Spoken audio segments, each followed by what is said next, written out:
Sir, मैं काजी तारिक हबीब PR news India से आपका नुमाइंदा आप सबका स्वागत करता हूं। अंबेडकर समाज पार्टी दर्शकों हमारे साथ जुड़ी है। अंबेडकर समाज पार्टी के नेशनल हेड मिस्टर भाई तेज सिंह वो हमारे साथ जुड़े हैं। ये हमारे लिए रौनक है कि ये आ चुके हैं और हमारे बीच हैं। हमारे साथ निसार साहब हैं जो स्टेट प्रेसिडेंट हैं।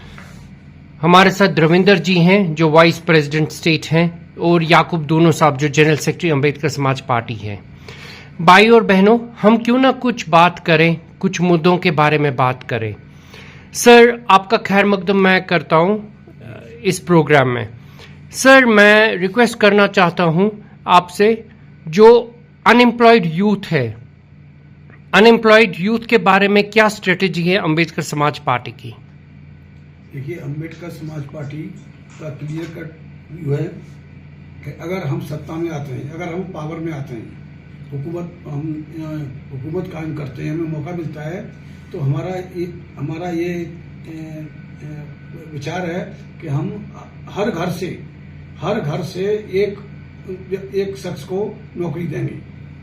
और आप कहेंगे कि इतनी नौकरी नहीं है स्टेट गवर्नमेंट के पास में, कैसे दे देंगे? तो 1987 से लेके 1987 से लेके आज तक कश्मीरी आवाम को इतना सप्रेस, ओप्रेस और विक्टिमाइज किया गया है कि वो मतलब सब कुछ भूल चुका है। ऐसी हालत में हम चाहेंगे सेंट्रल गवर्नमेंट से, हम चाहेंगे कि इस वैली को, कश्मीर वैली को ट्राइबल एरिया डिक्लेयर किया जाए और यहाँ के जो भी अनएम्प्लॉयड जो भी यूथ हैं, जो भी नौकरी के लिए अप्लाई करते हैं, उन्हें शेड्यूल्ड ट्राइब का दर्जा मिले और इस तरह से उनको पूरे मुल्क में नौकरी मुहैया हो सके।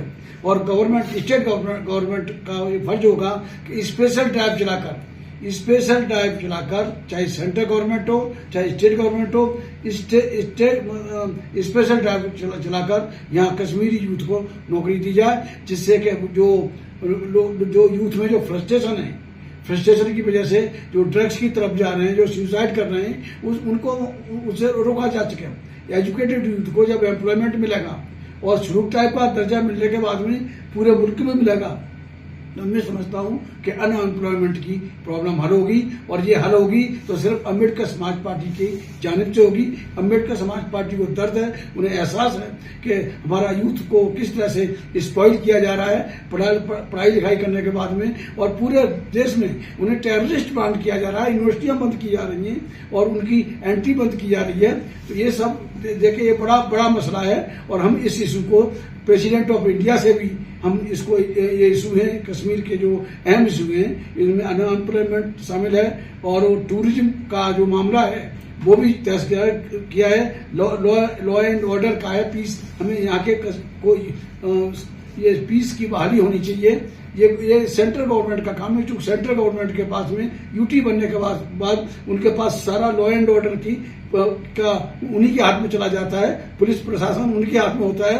तो यहाँ पर पीस कायम करना, यहाँ पर पीस कायम करना, यहाँ पर लॉ एंड ऑर्डर को कायम करना, ये मरकजी हुकूमत का जिम्मेदारी है। तो हम इस मसले को भी हम ऑनरेबल प्रेसिडेंट ऑफ इंडिया के साथ हम उनको उठाएंगे, उनके साथ बात करेंगे और डेलीगेशन ले जाके भी हम कश्मीरी इशूज पर उनसे बात करेंगे और चाहेंगे कि वो इस मसले में अपना दखल देकर यहाँ इस यूथ की जो प्रॉब्लम है और ओवरऑल जो कश्मीर की प्रॉब्लम है, टूरिज्म की प्रॉब्लम है, उस पर ध्यान दें और यहाँ पे अमन चैन कायम हो, जिससे कि बाहर से टूरिस्ट आए और यहाँ लोगों का रोजी रोटी चलने लगे। सर, बीचों बीच एक सवाल याद आ रहा है, जैसे सब पार्टीज अलायंस करते हैं, क्या अंबेडकर समाज पार्टी का इरादा है कुछ अलायंस करने का? देखिए, जहां तक अलायंस का सवाल है, अगर कश्मीर में जो पार्टी चल रही है, चाहे एनसी है, एनसी कितने वर्षों से यहाँ पे हुकूमत में रही है, उसने कश्मीरी आवाम के लिए कुछ नहीं किया। पीडीपी आई, पीडीपी ने कुछ नहीं किया, वो हमारे दुश्मन पार्टी जो बीजेपी है उसको ले आई। बीजेपी से हमें कोई उम्मीद नहीं है। अगर यही सब कुछ करने वाले होते हैं तो अंबेडकर समाज पार्टी को कश्मीर में आने की जरूरत नहीं थी, पूरा मुल्क पड़ा हुआ था। तो यहाँ और फिर भी अगर कुछ लाइक माइंडेड लोग हैं तो उनसे बातचीत करके, उनके साथ राब्ता कायम करके हम इसको एक फॉर्मल अलायंस को क्रिएट करके हम लोग यहाँ मैदान में आ सकते हैं। मैं निसार साहब से सवाल पूछना चाहूंगा। निसार साहब, अस्सलाम वालेकुम। निसार साहब, क्या मेरे को बताइए, ट्रांसपोर्ट के माध्यम से जो ट्रांसपोर्ट बटमालू से लोअर मुंडा शिफ्ट किया गया, यहाँ सॉरी पारिमपोरा शिफ्ट किया गया, आई रिपीट पारिमपोरा, उसके बारे में आपका क्या कहना है? देखिए तारिक साहब, आपका पहले मैं तहे दिल से शुक्रिया अदा करता हूँ कि आप यहाँ पे आए तो हमसे रूबरू हो गए। जहाँ तक आपने सवाल किया है कि जो Batamaloo general bus stand shift किया गया हुआ है पारिमपोरा, बटमालू में अगर देखा जाए कि कम से कम अगर कुछ नहीं तो 1 लाख लोगों का रोजगार बटमालू में चल रहा था। जब से इन्होंने वो general bus stand shift Parimpora किया, न वो खुश है न बटमालू के वो लोग खुश है जो बटमालू में अपना रोजगार कमाते थे। और उसके बाद वो डायरेक्शन थी कि इसमें हम 30 गाड़ियों को बटमालू आने की इजाज़त देंगे, ताकि वो 30 गाड़ियों में जो मुसाफिर वो गाँवों से आएंगे वो रोजी रोटी का सबब बनेंगे बटमालू ट्रेडर्स फेडरेशन का, उन दुकानदारों का जिन दुकानदारों की दुकानें वहाँ पे है, जो अपनी रोजी रोटी वहाँ कमा रहे हैं। तो वो भी फेल हो गया। तो उसके बावजूद वो उनने कहा था कि हम कुछ इसमें कुछ इम्प्लीमेंट करेंगे ताकि यहाँ के दुकानदारों का रोजगार बढ़े, वो भी सारा कुछ फेल हो गया। तो मैं खुसूसन इंतज़ामिया से ये दरख्वास्त करता हूँ कि जितने भी बटमालू अड्डे में लोग हैं जिनकी रोजी रोटी दरहम भरम हो चुकी है, उनको नजरसानी किया जाए, उनको इस चीज़ का ताउन दे ताकि वो अपना रोजगार कमा सके। मैं रिक्वेस्ट करना चाहता हूं द्रविंदर जी, जो वाइस प्रेसिडेंट हैं। द्रविंदर जी, आज दूसरों की जमीनों पे कब्जे हो रहे हैं, बाकी चीजें बहुत आम है, आपका क्या इसके बारे में कहना है? भाई साहब, पहले तो मैं आपका मोस्ट वेलकम करता हूं कि आपने टाइम निकाला आज हमारे लिए। यहाँ पे जो ये लैंड माफिया है वो बहुत जोरों शोरों से चल रहा है और मकान बनाने की इजाजत भी कईयों को नहीं दी जाती है, जबकि उसके साथ वाले को मकान बनाने की इजाजत दी गई, एक को नहीं दी गई। एक को ग्रीन बेल्ट बनाया जाता है, बना दिया गया। ये चीजें जो है, ये चीजें इनको हम कैसे देखें? ये करप्शन ही तो है, और क्या है? बड़े बड़े अफसर मिले हुए हैं, वो सीधा साफ लफ्जों में बोला जाता है, किसी को बोलो भाई आपको क्यों नहीं बनाने दिया जा रहा है, क्योंकि साथ वाला अमीर है, उसके पास पैसा है। दैट मीन्स कुछ तो घपला है। वो जो गरीब है वो बेचारा वहीं कमाई है, उनके मकान गिरे हुए हैं, जले हुए हैं, वो बना नहीं सकते। उनको बोला जाता है नहीं जी पहले आप ये लाओ वो लाओ वो, मतलब उनको एकदम पूरी सर्कल में घुमा के फिर बीच में लाके खड़ा कर दिया जाता है। ये तो लैंड माफिया का ही सारा गेम है। द्रविंदर जी, आप एज अ सिविलियन आप क्या इंतजामिया से रिक्वेस्ट करना चाहेंगे इस माफिया के बारे में? मैं तो रिक्वेस्ट करूंगा जी, देखें इसके बारे में, पूरे पेपर्स में आया हुआ है, इसका पूरा एक नोटिस आया हुआ है, फेसबुक पे आया हुआ है। कोई गौरवपूर्वक नहीं कर रहा है, उसको देख ही नहीं रहा है। वो देखें, उनको उसको बताएं, देखें भाई क्या हो रहा है, ये मसला क्या है, व्हाट इज दिस। ओके, मैं याकूब दूनो साहब से कहना चाहता हूँ, अस्सलाम वालेकुम। पहले आपसे बात करने से पहले मैं 1 मिनट का साइलेंस रखना चाहूंगा पहलगाम के जो शहीद हुए हैं उनके लिए, और जो कल बॉम्ब ब्लास्ट में शहीद हो गए।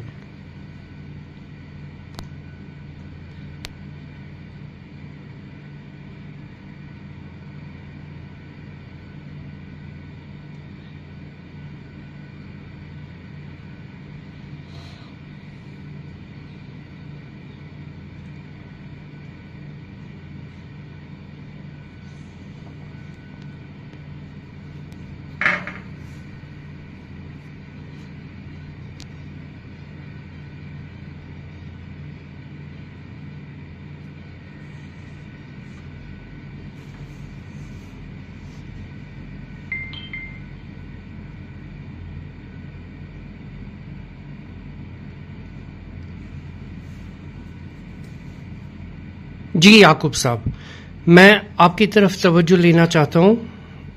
टूरिज्म के बारे में आपका क्या सोच है और क्या विचार है जो आज अभी प्रेजेंटली टूरिज्म चल रहा है?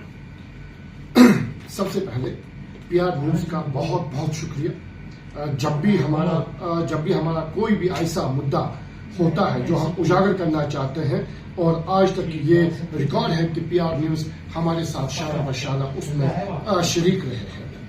और आज भी तारिक साहब, मैं आपका दिल की गहराइयों से शुक्रिया अदा करता हूं। जहां तक टूरिज्म का सवाल है, जैसे कि सबको आया है, अप्रैल 22 के बाद यहाँ पे जो टूरिज्म का एरा है, जो टूरिज्म यहाँ पे होना चाहिए था, वो ना के बराबर है। और जो टूरिज्म पे जो स्टेक होल्डर्स जो टूरिज्म पे निर्भर करते हैं, खवा वो होटलियर हो, हाउस बोट वाला हो, टैक्सी ड्राइवर हो, शिकारा वाला हो, घोड़े वाला हो, सिलेज वाला हो, कोई भी जो इसके साथ फेरी वाले हो, जो इसके साथ जो टूरिज्म के साथ इस वक्त जुड़े हुए हैं। लेकिन आज अगर हम उनके घरों में जाके देखें तो शायद उनके चूल्हे भी इस वक्त ठंडे पड़े हैं। कहने का मतलब यह है कि उस 22 के बाद वहां जो इनकम उनको मिलनी चाहिए, जो क्योंकि आप देखिएगा टूरिज्म यहाँ की रीढ़ की हड्डी मानी जाती है तारिक साहब, और जब ये रीढ़ की हड्डी हमसे हमारी टूट चुकी है और आज हम बिखरे हुए हैं, हमारे घरों में जो बीमार है उनके लिए हमें दवाइयों के लिए पैसा नहीं है, जो हमारे बच्चे हैं उनको स्कूल के लिए फीस नहीं है, किताबों को खरीदने के लिए हमारे पास पैसा नहीं है। इसी तरह न जाने कितने कुंबे इस वक्त तबाही के दहाने पे खड़े हैं। लिहाजा मैं दरख्वास्त करता हूं, मैं अपील करता हूं union of India, no doubt इसमें कोई शक की बात नहीं है कि हमारे पास इस वक्त यूटी के वजीर आला है जिनको पोर्टफोलियो टूरिज्म मिनिस्ट्री भी दी गई है, लेकिन उनके हाथ में इस वक्त कुछ भी नहीं है। जो भी इस वक्त हमारी जो रिड्रेसल कर सकते हैं, ग्रीवेंस जो हमारे पास है, जो हमारा दर्द है, जो हमारी चोट है, उसको अगर कोई दवा लगाने वाला है तो वो दिल्ली में बैठ के यूनियन टूरिज्म है जो यहाँ पे हमें सहायता कर सकते हैं। हम उनसे बड़ा अमाउंट नहीं डिमांड करते हैं, हम उनको इतना कहते हैं कि हमें सिर्फ आप फैसिलिटेट करिएगा। जिस तरह पिछले माजी में जो हुकूमतें बरकरार रही है, तकनीशी रही है दिल्ली में, चाहे वो फिर कांग्रेस हो, देवीगौड़ा जी हो, गुजराल साहब हो, जिस तरह पे उन्होंने हमको यहाँ पे कंपनसेट किया था उन हालातों में, उसी तरह पे हमें जो टूरिज्म पे यहाँ पे निर्बंध है, जो डिपेंड करने वाले, उनको भी आप एक जनरल अनाउंसमेंट करिएगा कि हम इनको कंपनसेट कर रहे हैं कोई भी अमाउंट देके, ताकि इस वक्त जो हालात है कश्मीर में, खासकर इस वक्त जो विंटर है, हार्श विंटर है, तो उनको वहां पे उन अमाउंट से फायदा मिले। दूसरी बात यह कि जो हमारे यूनियन टूरिज्म मिनिस्टर है श्री शेखावत जी, पूरी उम्मीद है उनसे, क्योंकि वो ऐसी शख्सियत है, वो बाकायदा राजस्थान से है और राजस्थान भी टूरिज्म का हब माना जाता है, यानी उनके खून में भी टूरिज्म है। इसीलिए तो हम उनसे गौर लगाते हैं कि शेखावत जी, यहाँ पे जितने भी टूरिज्म पे डिपेंड करने वाले हैं, आप अभी रिसेंटली कश्मीर आए थे, लेकिन आप बाकायदा यहाँ पे आइएगा और एक सर्वे करिएगा, निर्बंध कर रहे हैं, आज उनके लाले पड़े हैं। लिहाजा उनसे गुजारिश है कि वो ऐसा ऐलान करें कि वो हमारे लिए ईद का अरफा बन के आ जाए। शुक्रिया। मैं लास्ट पे नेशनल प्रेसिडेंट भाई तेज सिंह जी से कहना चाहता हूं, आपका क्या मैसेज है प्रसारण ये गवर्नमेंट को, और आपका क्या मैसेज है पीआर न्यूज इंडिया को? देखिए, जब तक यहाँ पे लॉ एंड ऑर्डर मतलब प्रॉपर नहीं इम्प्लीमेंट होगा, जब तक कानून व्यवस्था यहाँ पर ठीक नहीं होगी, जब तक पीस कायम नहीं होगी, और ये पीस कायम करने का जिम्मा है इसका यूनियन होम मिनिस्ट्री का। ये होम मिनिस्ट्री का काम है, और वो होम मिनिस्ट्री जब तक यहाँ पर मतलब शांति कायम नहीं करेगी तब तक टूरिस्ट यहाँ नहीं आएंगे। इसलिए टूरिज्म मिनिस्ट्री के साथ साथ हमें होम मिनिस्ट्री को भी कहना है कि बहुत हो गया, कश्मीर को बदनाम करना छोड़ें वो, और कश्मीर में, क्योंकि अब सारा लॉ एंड ऑर्डर उनके हाथ में है, मतलब मरकजी हुकूमत के हाथ में, तो वो ये लॉ एंड ऑर्डर को यहाँ पर दुरुस्त करें, जिससे बाहर से टूरिस्ट आना शुरू हो। और निश्चित तौर से अगर लॉ एंड ऑर्डर कायम होता है, लोगों को सिक्योरिटी मिलती है कि अब कोई यहाँ पर कोई फसादा तो नहीं है, यहाँ से मिलिट्री को भी हटाएं, कोई मैं नहीं समझता कि यहाँ कोई टेररिज्म है, तो निश्चित तौर से टूरिस्ट अट्रैक्ट होंगे और यहाँ पे जो लोगों का है कारोबार फिर से चल उठेगा।